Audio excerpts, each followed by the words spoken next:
Olá, meus queridos amados do Facebook e também do YouTube. Eu louvo a Deus pela vida de vocês, que neste momento, juntos, vamos participar de mais uma ministração. Uma ministração que vai nos clarear a nossa mente, vai nos libertar das unhas dos lobos mal que temos visto por este mundo afora. Então sejam todos bem-vindos a esta sala espiritual que é a Igreja de Cristo, que não é quatro paredes e um teto estendido em cima. A Igreja de Cristo é aonde você estiver ouvindo esta palavra. Você é a Igreja de Cristo, porque nós estamos juntos, ministrando esta palavra para todos nós. Então, meus amados, compartilhe esse vídeo nas suas redes sociais para que outras pessoas também venham ouvir e entender esta palavra. E também se inscreva lá no meu canal, no YouTube Ed em Nova Aliança. Agradeço a todos que têm se inscrevido lá. E vão se inscrevendo, porque é assim que esse canal vai espalhar esse vídeo, esta palavra vai chegar aos ouvidos de outras pessoas. Amém? Meus amados, como eu prometi lá na quarta-feira passada, hoje nós ia continuar falando. Na quarta-feira nós falamos, creio que nem todos entendeu, porque não quer entender, faz questão de não entender, porque não foi o seu pastor que falou. Mas eu creio que outras pessoas, muitos entenderam. Então hoje vai ser mais aquela outra parte da administração, Na quarta-feira foi 144 mil, que nós chegamos a uma conclusão que era as 12 tribos, 144 mil era das 12 tribos de Israel e não da Igreja de Cristo hoje. Amém? Então hoje nós vamos tentar também desmistificar um pouco, segundo o nosso entendimento, os 24 anciões do Apocalipse, do capítulo 4 de Apocalipse. E como eu expliquei a semana passada, vou voltar a explicar. Você que lê a palavra de Deus, você sabe que o livro do Apocalipse, eu não vou dizer 80, a semana passada eu falei 80, não foi? Eu não vou dizer 80, eu vou abrandar mais um pouco. Uns 70% do livro do Apocalipse são palavras de figura, de expressão, palavra de figura, de expressão, porque o escritor deste livro, ele já estava preso na ilha de Patmos por conta que ele falava dos imperadores daquela época. Então, o apóstolo João, ele foi preso por conta disso, porque ele estava falando muito contra os imperadores.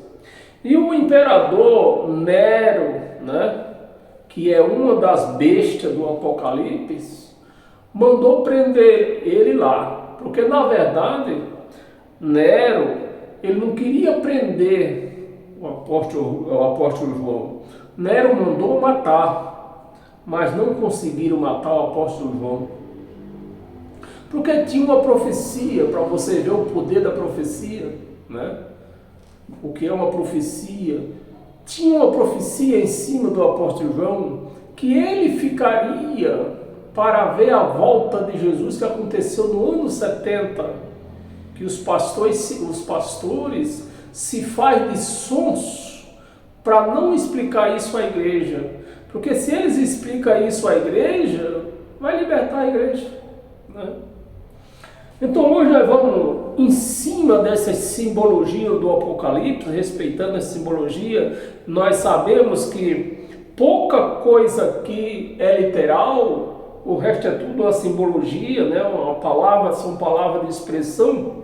Então, nós vamos tentar chegar num grau mais aproximado desses 24 anciões do capítulo 4 do Apocalipse.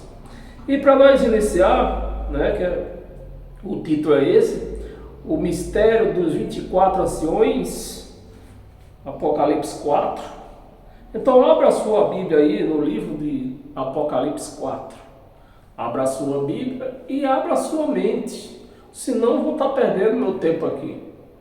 Em vez de eu estar lendo a Bíblia só para mim aqui no sofá, qualquer hora, aí eu tenho que ficar marcando um horário, fixar um horário, para que também outras pessoas tenham esse entendimento, colaborando para isto, né? Então, a palavra hoje eu creio que não vai se estender muito. Apocalipse capítulo 4, versículo 4.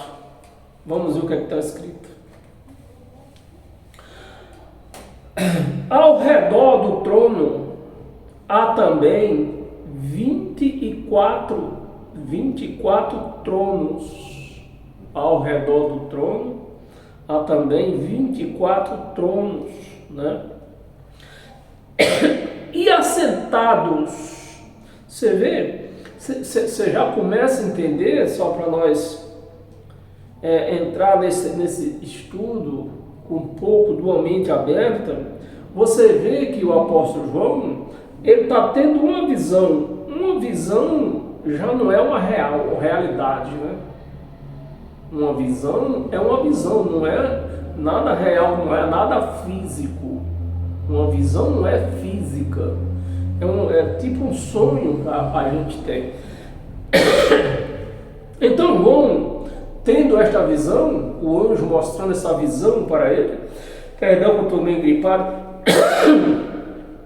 João viu 24 tronos em volta do trono real e 24 anciões, mas João não diz que o nome deles, nem fala que era fisicamente, não vai, João fala isso, porque ele está vendo apenas uma visão. Amém, meus amados? Então nós já temos que considerar isto. Primeiro porque João está vendo os 24 tronos e os 24 anciões, mas ele não fala o nome de nenhum deles. Ou como que eles estão lá. Se estão em carne, em carne é impossível, né? Então esses 24 anciões, eles podem estar lá, João podia estar vendo eles num corpo glorificado, amém? Menos em carne não. Carne não entra no céu. Então vamos ler aqui, 24 tronos e assentados neles 24 anciões vestidos em vestiduras brancas. Uma outra coisa que nós temos que já começar a entender aqui é vestidos, vão vendo aquela visão, né, vestido em vestiduras brancas. Mas espíritos, meus amados, se João estava vendo, ele estava vendo algo espiritual, porque no céu é lugar de espíritos, não é lugar de carne. E espírito não precisa de roupa. Você concorda comigo? Você está me entendendo? E está concordando comigo? Que espírito não precisa de roupa? Quando Deus criou o mundo, que fez Adão e Eva, Ele nem deu roupa para eles, que eram duas pessoas carnais. Você imagina seres espirituais no céu? Seres precisam de estar vestidos de roupas brancas. Então, para nós entender esse primeiro ponto de roupa branca, foi aonde me forçou a ir até os costumes, a cultura do povo judaico, do povo judeu, né? Levantar a história deles, e até, né, eu tive isso para levantar na internet para contar para você, já que os crentes não têm a mínima vontade de fazer pesquisa. Então, sabe, eu entendendo, o meu raciocínio é entendendo que se João estava vendo algo lá no céu, era algo espiritual, e espírito espírito não precisa de roupa, então nós precisamos entender essas vestes brancas.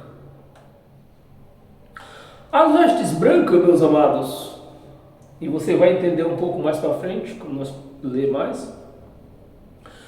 As vestes brancas, segundo os costumes judaicos, aquele sacerdote que prestava serviço no tabernáculo, quando eles envelheciam, que eles aposentavam, né? Eles tinham um tempo para prestar serviço. Então, quando eles prestavam, chegava o fim daquela prestação de serviço, vinha outro sacerdote, ia julgá-los segundo o trabalho que eles tinham feito, segundo a conduta deles, se eles tinham prestado um bom serviço à comunidade de Israel ou se não tinha, se eles tinham sido corrupto ou não. Então, segundo o levantamento que aqueles outros sacerdotes mais antigos levantavam a vida daquele sacerdote que estava saindo do cargo, né, aposentando no nosso entendimento de hoje, estava saindo do cargo, então ele recebia, era como se fosse você, tá ligado, numa pessoa que está fazendo formatura, que está se formando, ele recebe um canudo, né? E os anciões, segundo a história, diz que os anciões, quando eles chegavam ao fim dos seus mandatos, ele recebia uma vestidura branca, como símbolo da sua pureza, do serviço bem prestado que eles prestavam no tabernáculo. Então era tipo a pessoa, como da pessoa de hoje, que está se formando, ele recebe o quê? Um diploma. Então a vestidura branca era um diploma para eles. Amém? Chegamos já ao esclarecimento da roupa da vestidura branca.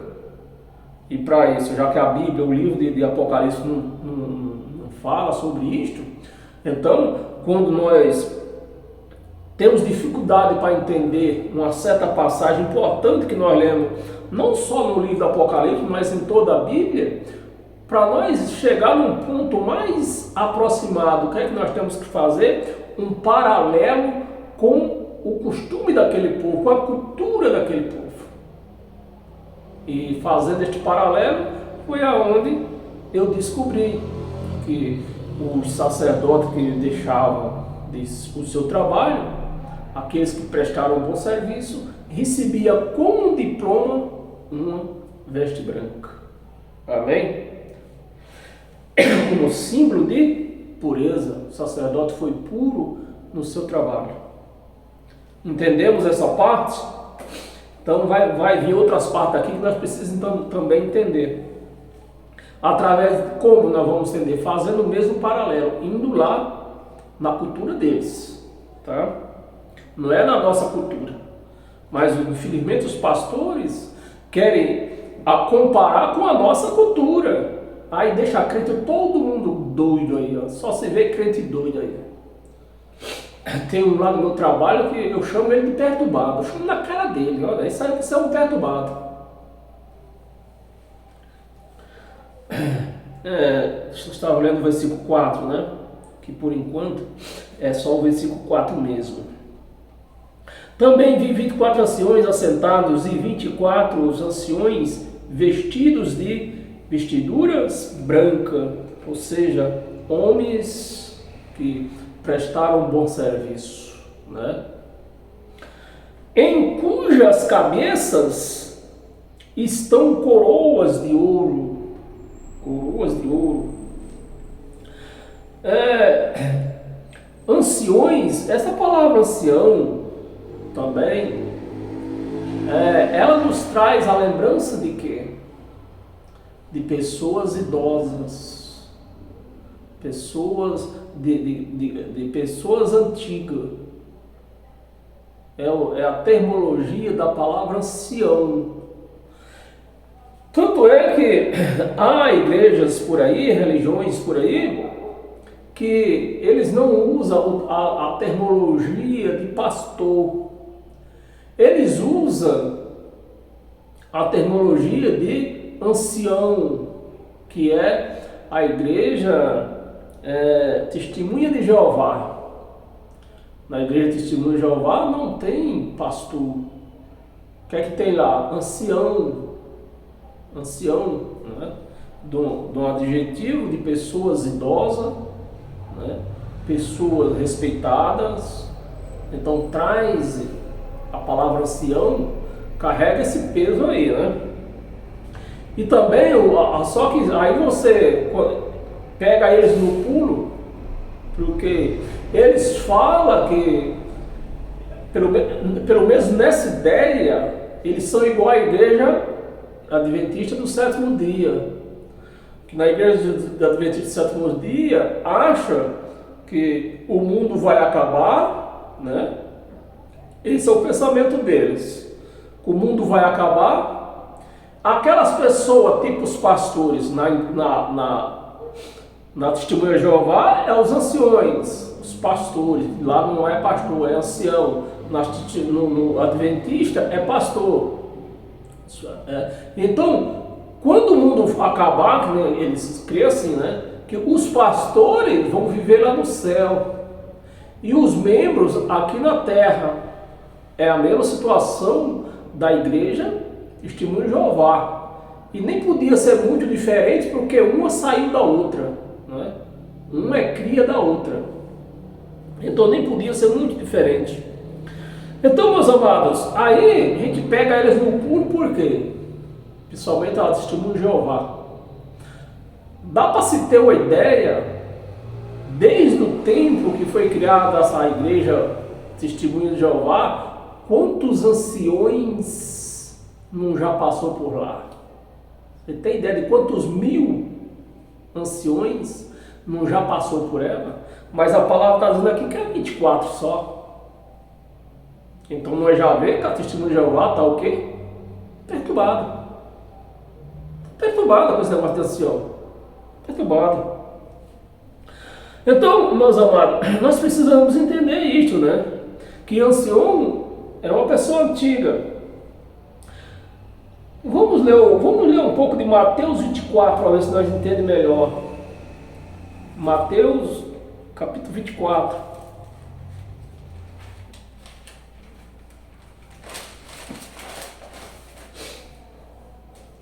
Perdão, Mateus, capítulo 19.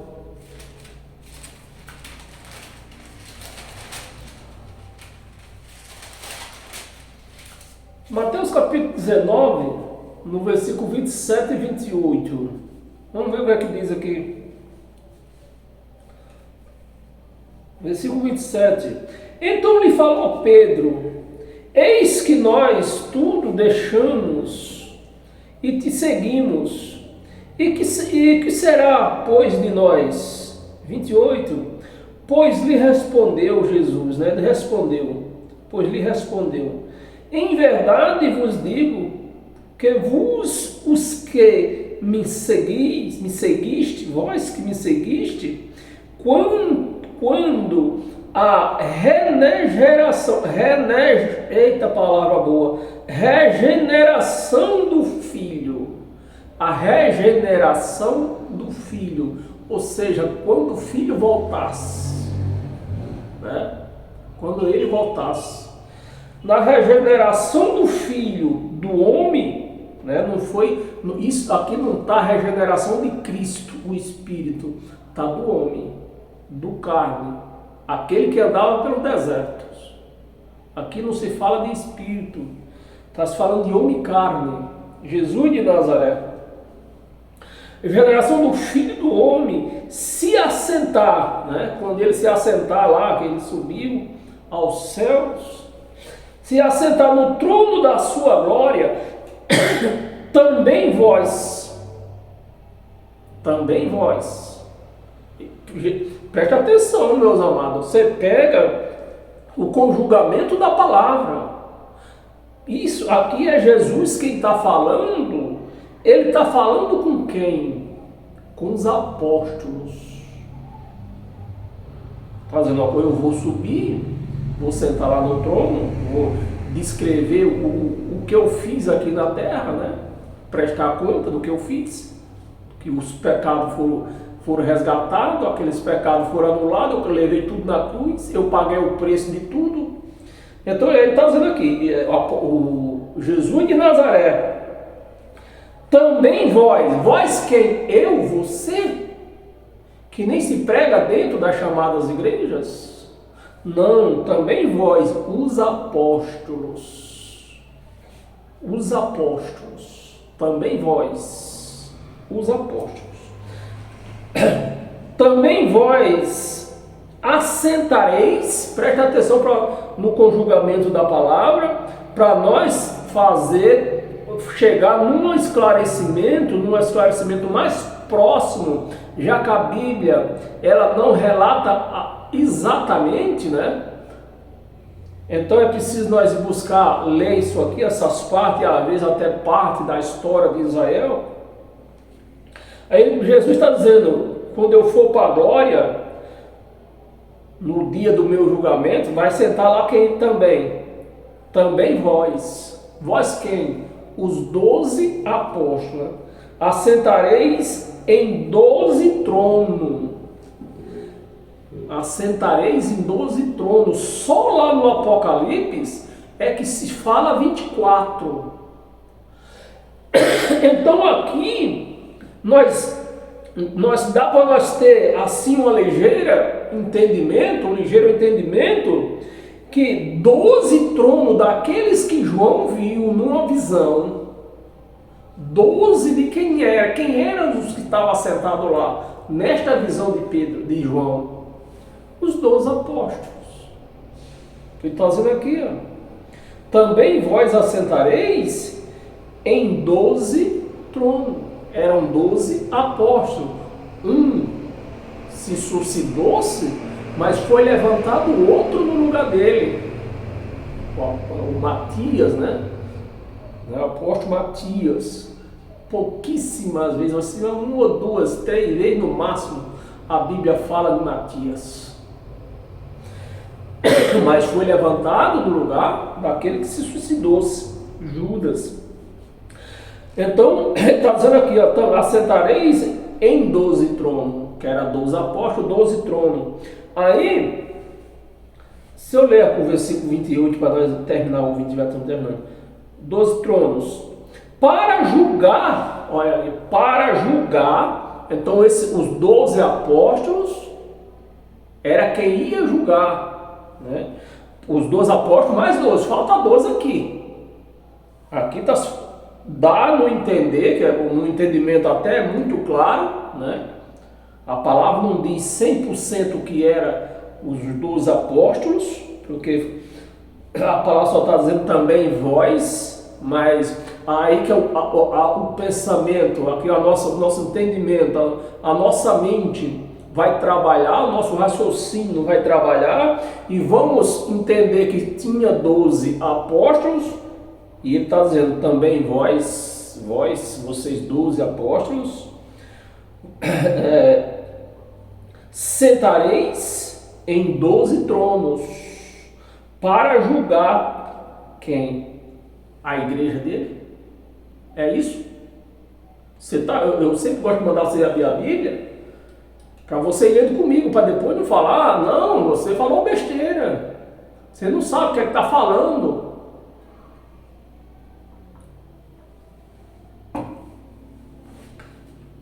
É julgar a igreja de Cristo, do qual os crentes estão esperando, ou julgar as 12 tribos, aqueles 140 lá? Você lembra do que eu falei a semana passada? Que era o começo de um julgamento, um preparativo. Então ele separou uns, né? Esses já estão salvos, selou, né? Nós não lemos lá? 140 mil selados. Se está selado, está salvo. E o resto ia para julgamento. E quem ia julgar agora, que nós estamos entendendo aqui, quem ia julgar? Os 12 apóstolos. Inclusive o julgamento foi no ano 70 e os apóstolos morreram quando? Antes do ano 70. Para quê? para se sentar lá no trono e julgar também, fazer parte do julgamento das 12 tribos de Israel. Mas está faltando aqui mais 12, que lá no Apocalipse fala de 24 anciãos, né? Então, quando nós voltamos para a história, e aí nós se lembramos, nosso raciocínio leva a nos lembrar, os 12 patriarcas, os 12 patriarcas das 12 tribos.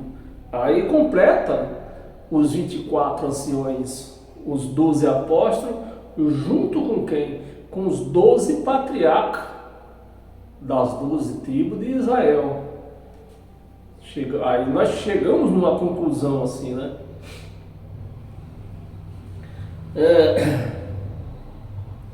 Julgar as 12 tribos de Israel. Então, por toda a Bíblia, de Gênesis a Apocalipse, não tem uma passagem dizendo que a igreja vai ser julgada.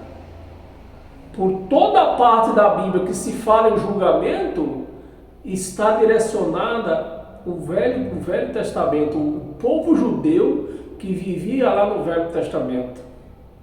As 12 tribos. Não existe tribo hoje. Não existe mais tribo hoje. Então, você vê que os crentes vivem numa perturbação por aí, porque os pastores deixam eles perturbados. Quando eles não entendem a palavra e faz a igreja ficar esperando por aquilo.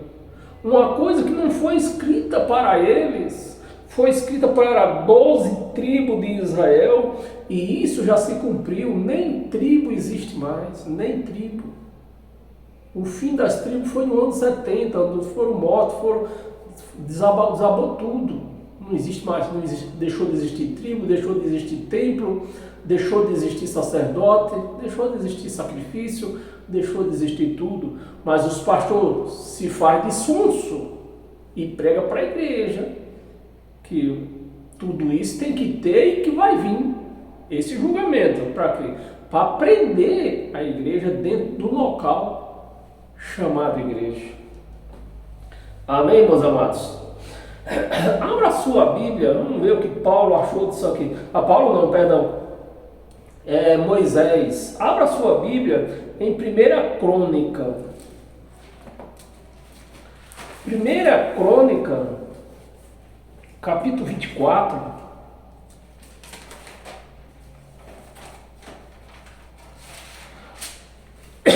Porque lá no Apocalipse,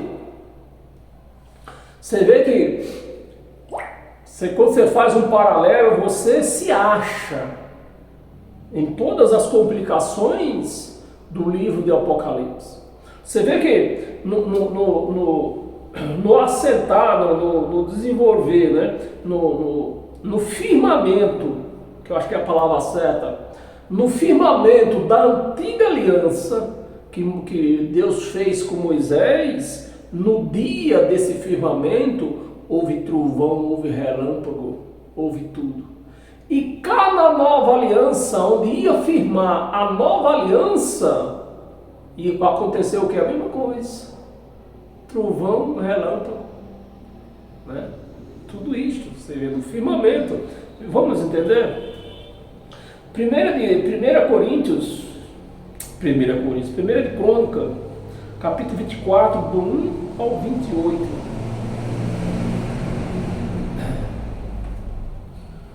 De 1 ao 28, versículo 1. Quanto aos filhos de Arão, você vê que não tem nada a ver com a igreja de Cristo. Quanto aos filhos de Arão, foram eles divididos por seus turnos, né? Você vê, nós não podemos, no tempo do tabernáculo, do sacerdote, também existia 24 sacerdotes. Mas nós vemos lá que não podemos empregar esses 24 anciões como os 24 sacerdotes, porque você viu bem claro que Jesus falou, vocês, falando com os apóstolos, vocês vão se assentar em 12 para julgar a tribo de Israel. Não é verdade? Então vamos ler aqui, tentar entender aqui em 1 de Crônica 24. Quanto aos filhos de Arão, foram eles divididos por seus turnos.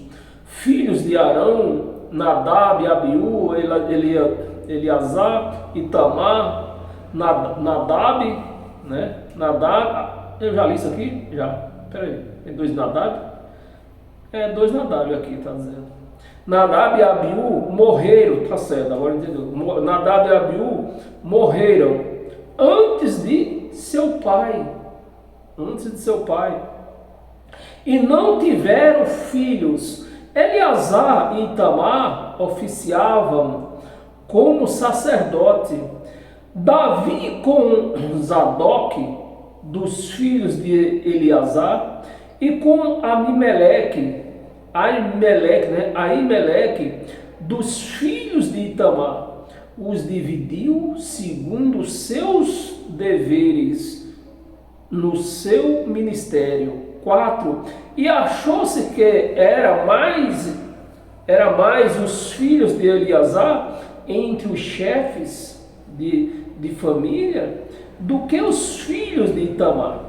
Quando os dividiram dos filhos de Eleazar, 16 chefes de família. Dos filhos de Itamar, 8, né? Já era mais do dobro. 8, 5. E repartiram-nos por sorte uns como os outros, porque havia príncipe do santuário, né?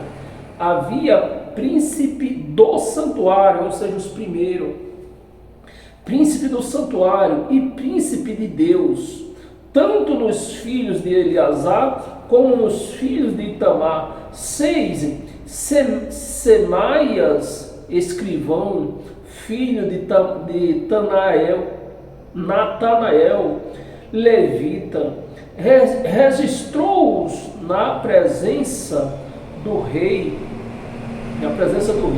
dos filhos do sacerdote Zadok, de Aimeleque, filhos de Abiatar, dos cabeças das famílias dos sacerdotes e dos levitas, sendo escolhido a famílias por sorte, alternadamente, para Eleazar e para Itamar. 7. Saiu a primeira sorte a Jeoirabe, né?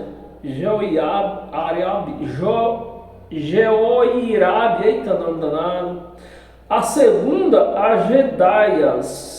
8. A terceira a Arim e a quarta a Seorim. A quarta não, a oitava, né? A sétima, a primeira, sacerdote Jeoirabe. A segunda a Gedaias. E a terceira sorte, estou aqui nós estamos no versículo 8. E a terceira sorte a Airim. E a quarta Seori. E a quinta, a Malquias, a sexta, a Miami, a sétima, a Azó, a oitava, a Abias, a nona, a Jeuá, a décima, a Secânias, a undécima, a Eliasibe, e a do décima, a Jaquim. 13, vamos ver até o 28, né? 13. A 13ª, a Upa.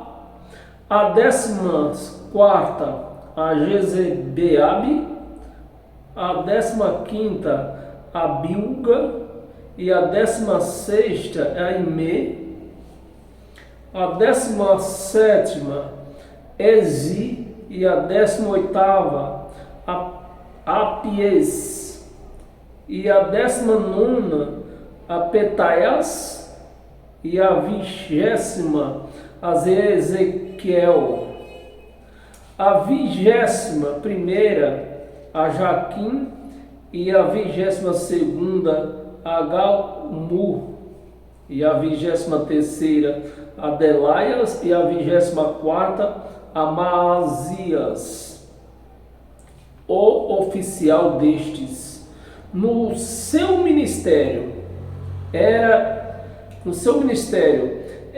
entrar na casa do Senhor, segundo a maneira estabelecida por Arão, seu pai, como o Senhor Deus de Israel lhe ordenara. 20. Eis os chefes dos restantes, os filhos de Levi, e dos filhos de Arão, Subael, dos filhos de Subael, Gedias, e dos filhos de Reabias, Isias, o chefe dos Isaritas, Selomita, dos filhos de Selomita, Geate. 23, versículo 23, dos filhos de Hebron, Jerias, o primeiro, Amarias, o segundo, Azael, o terceiro, Jecameã, o quarto, dos filhos de Uzeu, Mica, dos filhos de Mica, Sami. O irmão de Mica, Isias, dos filhos de Isias, Zacarias, dos filhos de Zacarias, eu não sei, eu precisava estudar se esse Zacarias foi morto, o último profeta que foi morto. Zacarias. 26, dos filhos de Merari, Mali e Muzi, dos filhos de Jazias, Beno. 27, versículo 27, dos filhos de Merari, da parte de Jazias, Beno, Soão, Zacu e Ibi. Jazias, Beno, João, Jacur e Ibis. E de Mali, Eleazar, que não teve filho. Então tá aqui as pessoas do chefe das tribos, né?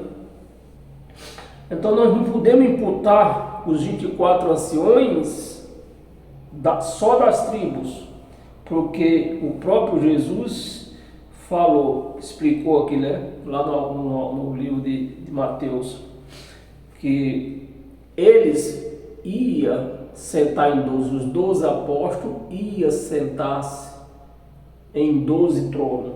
Então, tirando esses 12, só vai ficar mais 12. Então, só pode ser quem? Os patriarcas. Voltando lá no Apocalipse, no capítulo 4, que nós lemos só o versículo 4, vamos ler o versículo 5.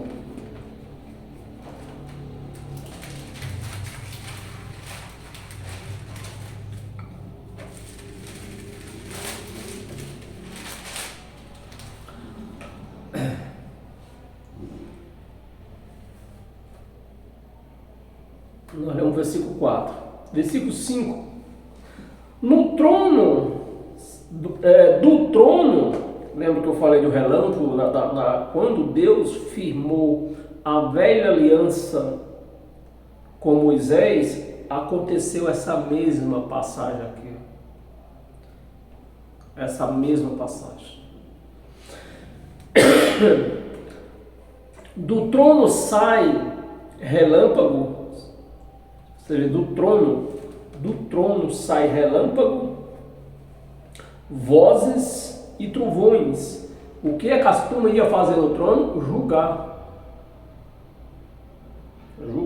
Então, leva-nos a entender que isso aqui era aqueles que sentaram lá dos 24 anciões falando. Tudo isso aqui são adjetivos, palavras de expressão. Relâmpagos, vozes, né? e trovões, e diante do trono arde 7 tochas de fogo, que são os 7 Espíritos de Deus. Então você vê que essa mesma passagem, versículo 5, nós vamos ver agora aonde? Lá no firmamento.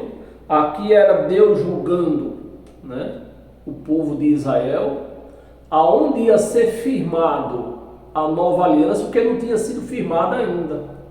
Estava o quê? Estava cruzando. E para firmar a nova aliança, a velha tem que fazer o quê? Tem que ser tirada fora. E foi tirada ou não foi? Foi no ano 70. O templo foi derrubado, que era o maior símbolo da velha aliança, era o templo lá em Jerusalém. Eram os sacerdotes. Então isso no ano 70, o templo foi abaixo, os sacerdotes foram mortos. Então foi tirado de uma vez por todas. E agora, esse versículo 5 do livro do Apocalipse, no capítulo 4, versículo 5, está o quê? Está afirmando, está vendo aquele julgamento lá, fazendo a afirmação da nova aliança, que chegou no ano 70. E no livro de Êxodo, nós vamos ver Deus também acontecendo essa mesma passagem, firmando a velha aliança. Abra aí sua Bíblia, Êxodo capítulo 19.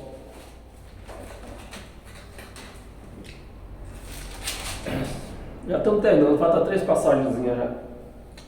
Só. Essa e mais 2. Êxodo 19, versículo 16 ao 18. Versículo 16. Ao conhecer no terceiro dia, né?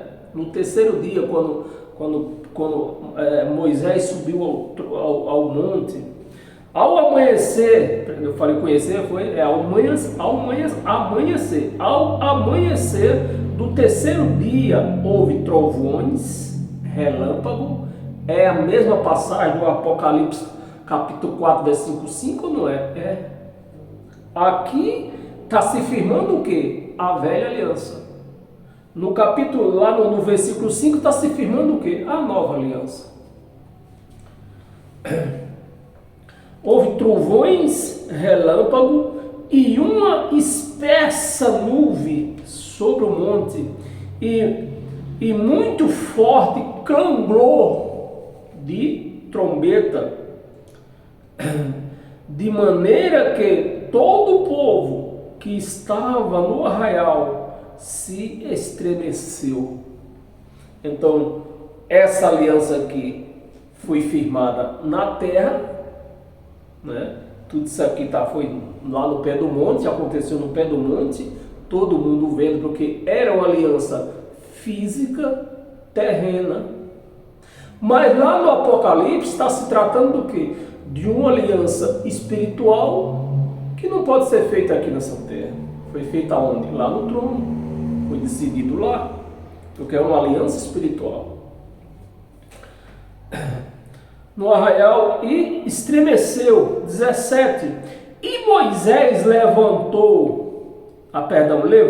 E Moisés levou o povo fora do arraial ao encontro de Deus. E puseram-se ao pé do monte. Você vê que essa passagem que nós estamos lendo é a mesma semelhança de lá do Apocalipse.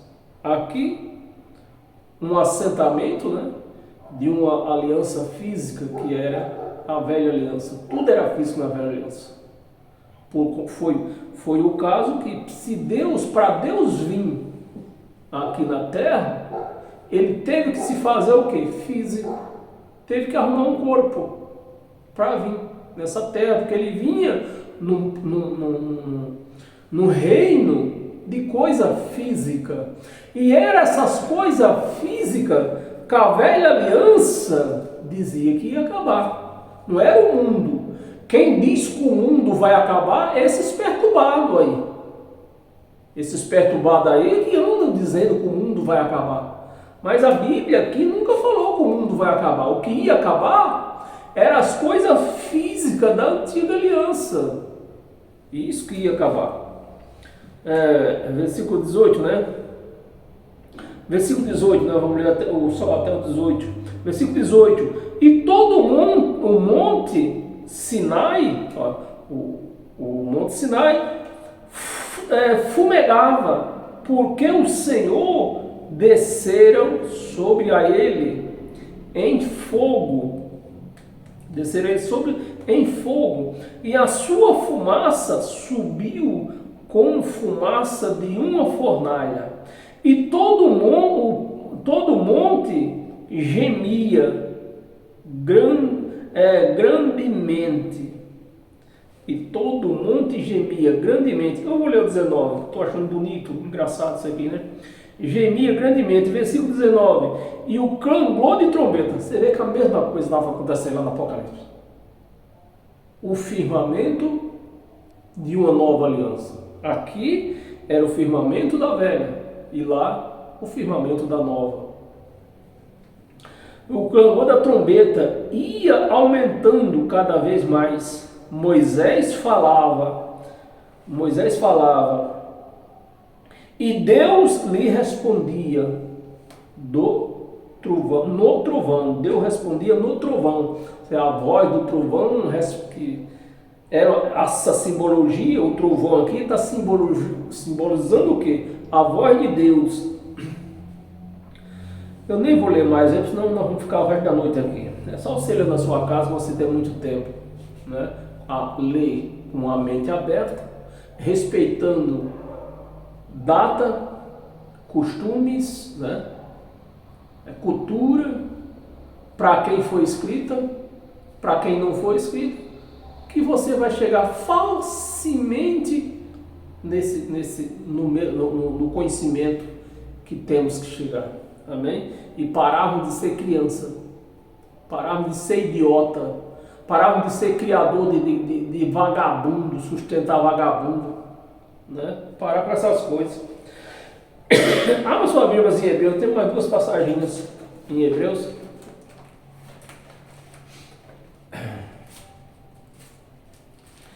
Hebreus, capítulo 8.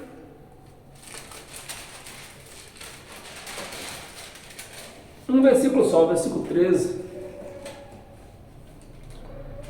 Versículo 13. Quando ele diz nova, você vê que na cruz, às vezes nós falamos, né, que a velha aliança acabou na cruz. Não, ali iniciou-se um processo. Iniciou-se um processo ali. Para a vida espiritual do povo, a vida espiritual encerrou ali mesmo.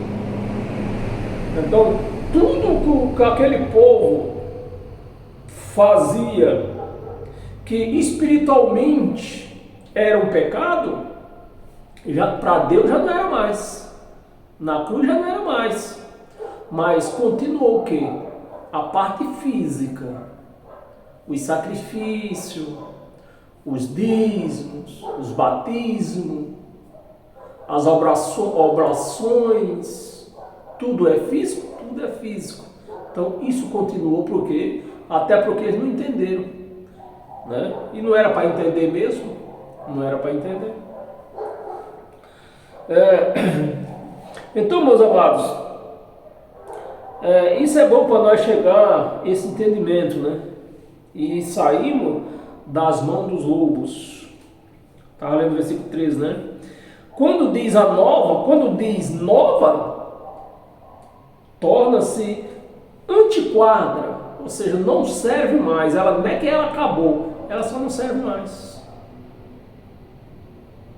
Ela só não acabou, mas não serve mais. Você está me entendendo? Não acabou, mas não serve. Não serve mais. Então, quando diz nova, torna-se antiquada. A primeira ou a segunda? A primeira. Tornou-se antiquada. Tornou-se, não serve mais. Então, meus amados, A pessoa que lê a Bíblia com um raciocínio aberto, com um entendimento aberto, é preciso ela ler lá o versículo que diz que a lei e os profetas durou até João? É preciso? Não. É só ela ler isso aqui. Só ela ler isso aqui. Que na cruz, a lei se tornou o quê? Antiquada. Sem valor. Não presta. Sem valor. Né? Diz novas, torna antiquadra a primeira. Ora, aquilo que se torna antiquadro, que acabou o valor dela, se torna antiquadro e envelhecido. Acabou, envelheceu.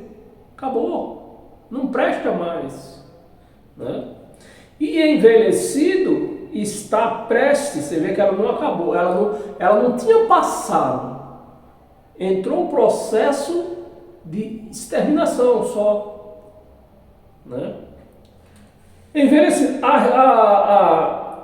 torna-se antiquado e envelhecido, está prestes, não tinha saído, não tinha acabado uma vez.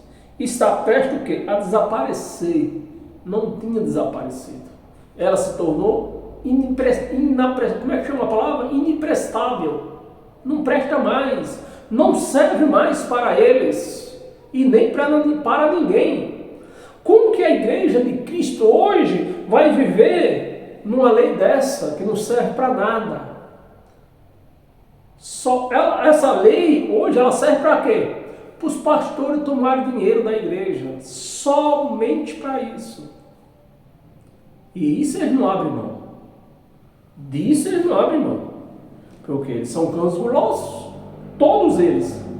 Se falar que é pastor, é cão guloso. É cão guloso. Se falar eu sou o pastor, é cão guloso.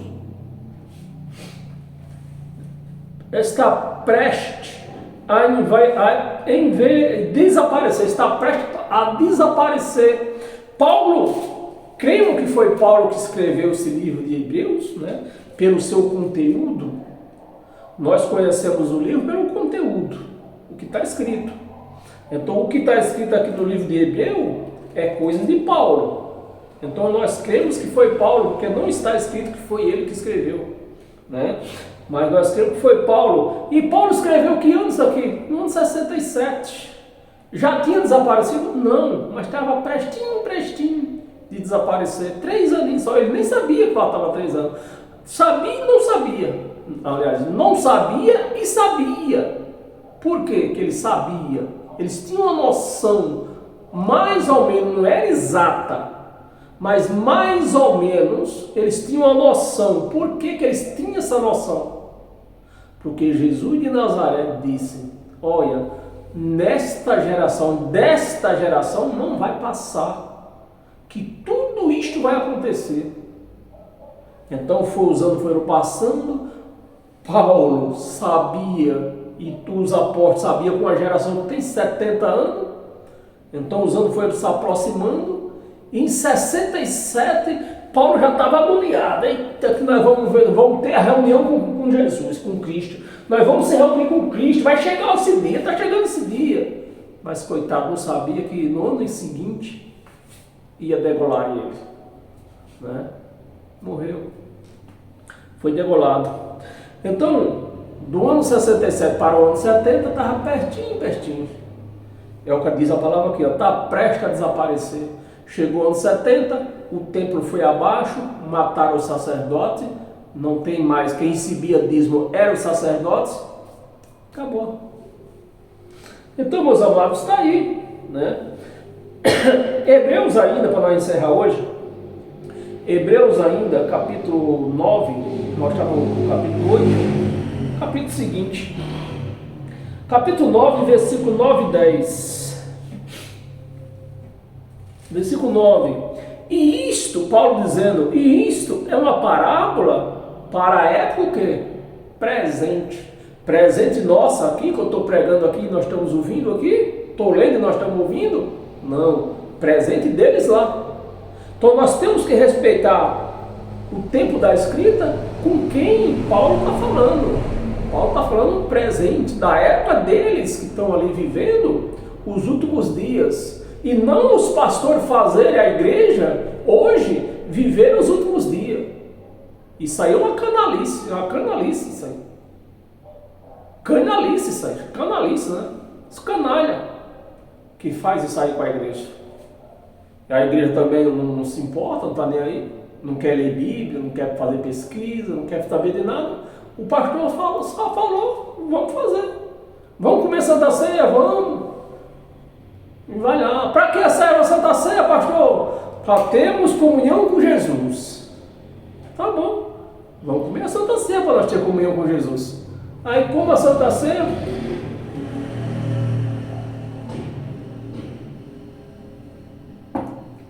Comeu do pão, bebeu do que suco.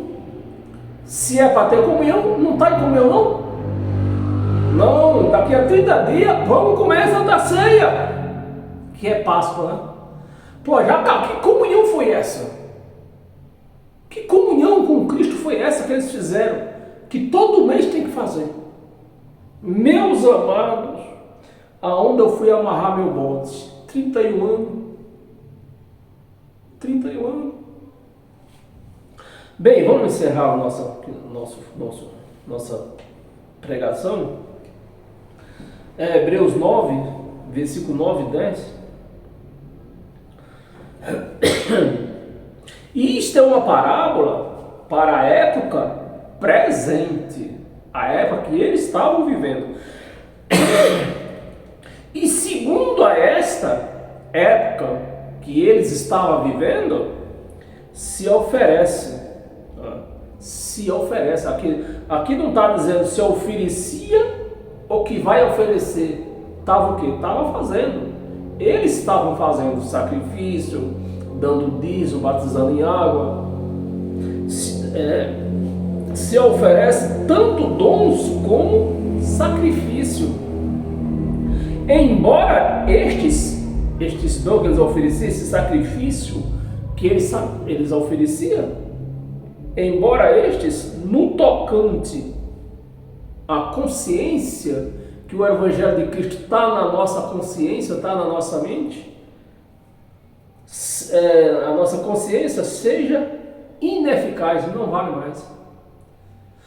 Então você vê, meus amados, os canalha estudam anos teologia para ensinar o que é certo à igreja. E ensina tudo errado, mas tudo errado. Aí é obrigado Deus usar uma pessoa que tem a primeira série para envergonhar esses canalha por aí que ensina a igreja tudo errado. Seja ineficaz para aperfeiçoar, nunca aperfeiçoou aquilo lá, para aperfeiçoar aquele que presta culto. Não aperfeiçoa. A pessoa que presta culto não vai se aperfeiçoar. Não vai. Amém, meus amados? E versículo 10, tem um 10 ainda, né? Os quais não passa de quê? De ordenança da carne, né? Não come carne, você vai ter que se batizar, você vai ter que comer Páscoa, né, que eles chamam de Santa Ceia, mas não é Santa Ceia, é Páscoa. Vai ter que fazer jejum, vai ter que dar dízimo. E o Paulo está afirmando aqui, ó, essas coisas, os quais não passam de ordenanças da carne, baseada somente em comida, em bebida e diversas abluções, né? Esse negócio de lavar pé, lavar a mão, ungir, lavar a cabeça, tudo isso aí, batismo. E diversas abluções impostas, essas coisas era imposta, tinha que ser feita, era imposta até o quê? Até o tempo oportuno da reforma. Oportuno da reforma, o julgamento que aconteceu no ano 70. Amém? Bem, se você crê nisso que nós lemos e põe em prática, você é um cristão de fato, de verdade. Mas se você leu comigo e não vai pôr em prática, você vai ser sempre um falso cristão. Sempre um falso cristão, mantenedor de vagabundo. Vagabundo que não gosta de trabalhar. Amém? Tá dado o recado. Sejam todos abençoados pelo poder desta palavra que nós acabamos de receber. Não somente hoje, mas para todos sempre. Amém? Paz eterna a todos. E até o nosso próximo encontro, domingo, 8 horas da manhã.